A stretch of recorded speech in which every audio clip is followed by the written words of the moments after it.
Ah, may gabi na tong tanan. Ang gabi.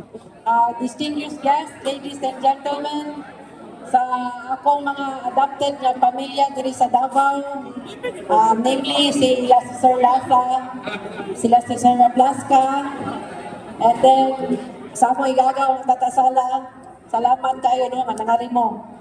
Tonight, as we gather here to celebrate the retirement of my husband, Police Brigadier General Alden B. Delbo, from his distinguished service in the police force, I am filled with mixed emotions. Mixed emotions kay naay nag-ingon, good luck, naay nag-ingon, God bless, kay mauna na start ka maka-experience ko nga unsay na ibana sa balay 24/7. So, we've been married for 28 years. Piniming wala si Alden. So, karon wala may bagong kasal. Kay, pero, madili nga pa na mga oras na, kay 51 ako. Pero, mau na siya. So, nakuyawan ko gamay pag-ingon nga wala daw may bagong kasal. So, naaman ko yung mga titas karan dili, sila si Ma'am Cookie, si Ma'am Nancy, si Ma'am Espela, sila si Ma'am Lorisa, mga asawa po itong mga retired personals, mauna akong daganan siguro kung saan pag-adjust ani ni Alden or si Alden ang dapat mo-adjust na namang panahon. We are not natives of Davao, but this city has become our second home since Alden was assigned here.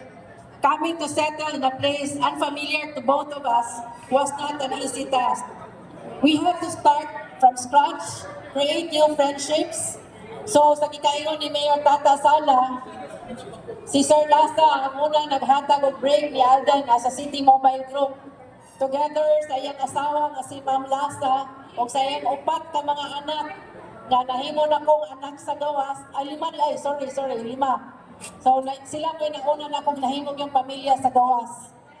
Then we had to, this city has become our only home sa among upat ka anak. Si Gio, si Troy, si Ninyong, si Isa, diri na nangataho sa Davao. Diri, so like main in Davao, diri po sila giluwal sa Davao. And then kani si Pare, kasani sa ako mga original nga ninong, si Fiscal. And then, familiar na gitangan ba? Kanang bitang mga karaang amigo.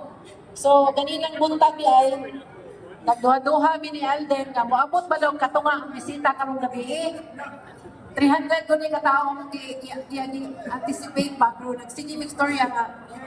Basin katunga lang mo tunga, kay retired na baya siya. Kaya basig langawon ang party ba.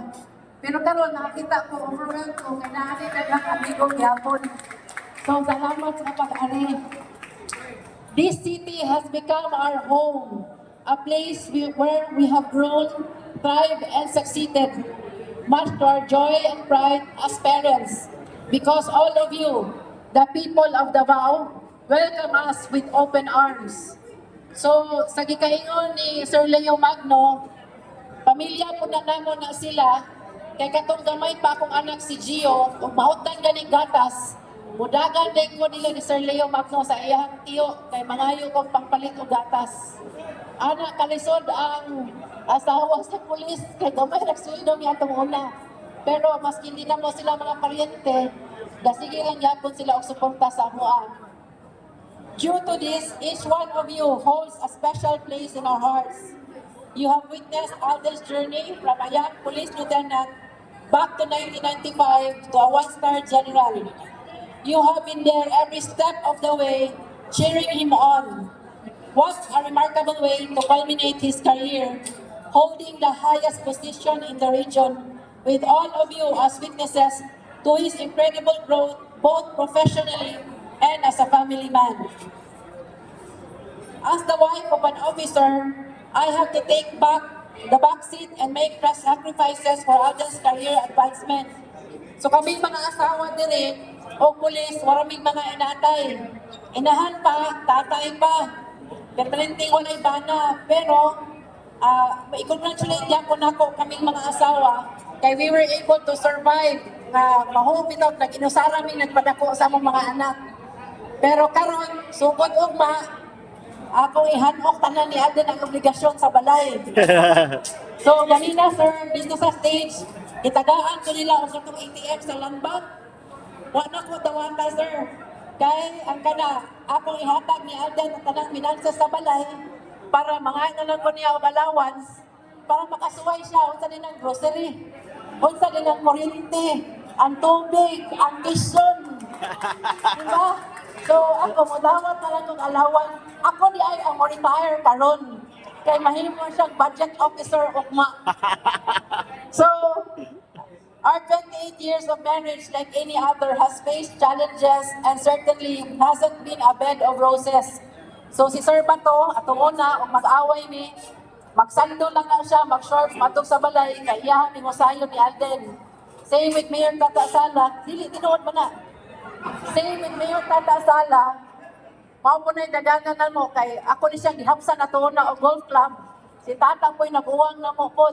Katong suot na mo, nakabalo na mo, nga nung hapsan ako sa golf club.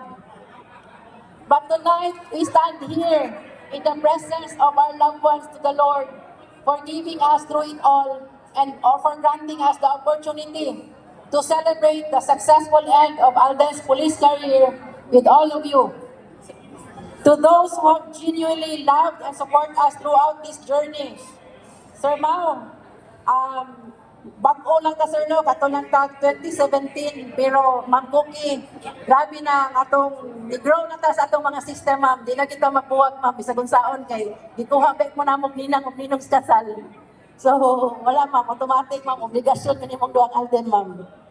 So, your unwavering friendship, katong mga basketball player diya sa Luyo, katong mga Lady Raptors, mga Megans, sige mangitag kuyog-kuyog gihapon sukad patong una no, familiar gid gihapon ni tanan, way bagong dagway diri, makraan gid dagwaya. As we embark on our new chapter in our lives, one filled with uncertainties, particularly for Alden, who has, kanit lang, hapit na gini mo man, who has dedicated the past 34 years of his life to his profession. Ampo lang ko nga di siya magbasol nga ni-retire na siya kay mahimo na gid siyang full-time papa ugma og bana. Basig makalitan siya siyang bagong role. Paminaw ba? Paminaw. Wa gid maminaw oh. We hope that the friendship we have forged from the day Alden first set foot in Davao all those years ago will remain unchanged. So, nagbinuang ko, karon no, kung naatay makitaan sir, may laman, may gabi ma'am, may gabi sir. Ingo, ugma, April 26, matawag na tag, may gabi inang, may gabi inoy. Kasi nila naman. So, but still, wala may mahadlok ana, kay kabalo ko, na naami suporta sa tanan ninyo diri karon nga naa, as friends and family. Tama ba? So, naapay kadaghanan gyapon. Change is inevitable, but the bonds we have formed are resilient. We carry with us the memories, the laughter, and the shared experiences that have shaped our lives.